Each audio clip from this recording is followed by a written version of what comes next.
Imagine a sum so vast it dwarfs the GDP of entire nations, a sum exceeding $45 trillion, siphoned away over centuries, leaving behind a trail of poverty and underdevelopment. This, according to some economists, is the staggering cost of British rule in India, a price tag that encapsulates the immense wealth drained from the subcontinent during colonialism. This figure, though contested, underscores the sheer scale of economic exploitation that characterized British rule in India. The story begins in the 17th century with the arrival of the East India Company, a powerful trading entity that set sail from England with grand ambitions. These ships, laden with goods and dreams of wealth, docked at the bustling ports of India, marking the beginning of a new era. What started as a seemingly innocuous trading venture would eventually morph into a behemoth controlling vast swathes of India. The East India Company established its headquarters and trading posts, embedding itself deeply into the fabric of Indian commerce. Initially, the quest was for spices and textiles, commodities that were highly prized in Europe. The bustling spice markets and vibrant textile bazaars of India became the focal points of this trade. However, this quest soon transformed into a ruthless pursuit of power and profit, driven by the insatiable greed of the company. The East India Company, through cunning diplomacy and brute force, steadily gained control of India's resources. They forged alliances with local rulers only to betray them later, and used their military might to subdue any resistance.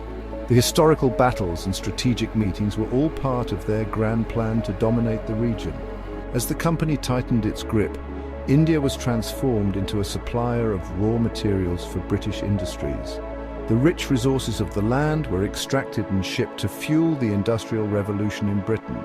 In return, India became a captive market for British manufactured goods, leading to a cycle of exploitation that would have lasting impacts on the nation's economy and society.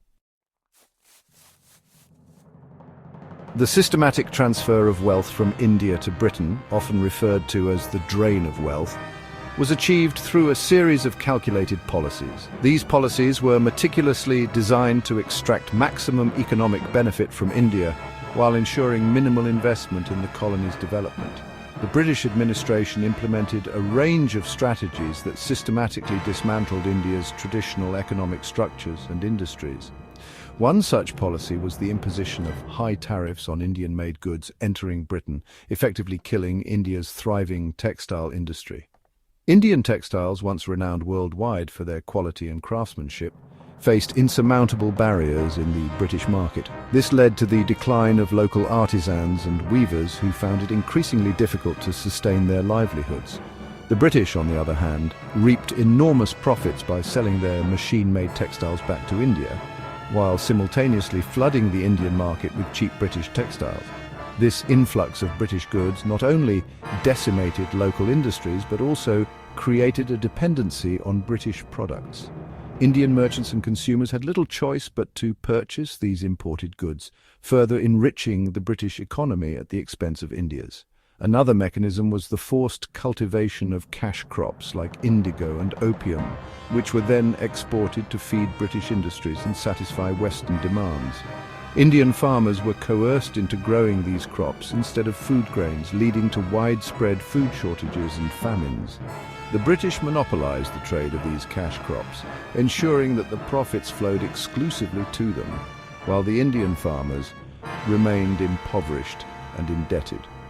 These policies, coupled with the siphoning off of tax revenue collected in India to British coffers, crippled India's economy. The heavy taxation system imposed by the British drained the financial resources of Indian peasants and landowners. The revenue collected was used to fund British military campaigns and administrative expenses, leaving little for the development of Indian infrastructure or public services. This systematic exploitation left a lasting impact on India's economic landscape, the effects of which are still felt today. Beyond numbers, human cost of exploitation. While the $45 trillion figure is staggering, it fails to capture the full human cost of this exploitation. The British colonial rule in India was not just an economic drain, but a human tragedy of immense proportions. The policies implemented by the British were designed to benefit the empire at the expense of the Indian populace. The forced shift to cash crops resulted in widespread famines, causing untold suffering and death. Millions of Indians perished in these man-made famines, which were a direct result of British economic policies. As land previously used to cultivate food grains was diverted to meet British demands, the local population was left without sufficient food. This led to a cycle of poverty and hunger that affected generations. The dismantling of India's traditional industries led to mass unemployment and impoverishment. Skilled artisans and craftsmen found themselves without work as British goods flooded the Indian market, rendering local products obsolete. The British administration's neglect of education and healthcare further exacerbated the plight of the Indian population. Schools were underfunded, and healthcare facilities were inadequate, leading to high mortality rates and low literacy levels. Generations of Indians were born into a system designed to extract wealth and maintain British dominance. This systemic exploitation ensured that the majority of Indians remained in a state of perpetual poverty. Their potential stifled by the shackles of colonialism, many Indians could not pursue education or improve their living conditions.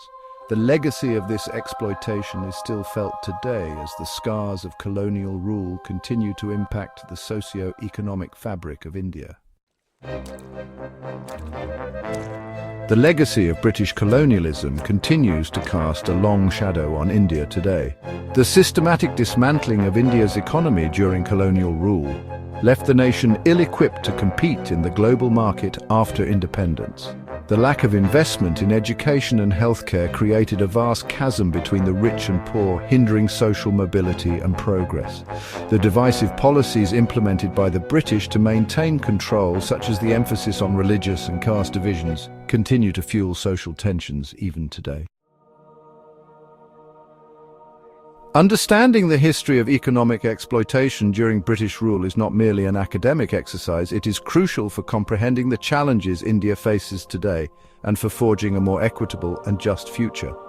Recognizing the mechanisms of colonial exploitation allows us to identify and dismantle similar systems of inequality that persist in the globalized world. It enables us to engage in more informed and nuanced conversations about reparations, development aid, and international trade. The conversation about Britain's colonial legacy in India must not end here. I urge you to delve deeper into this complex history, to explore the wealth of literature and research available, and to engage in critical dialogue about its implications. By understanding the past, we equip ourselves to build a future free from exploitation and injustice.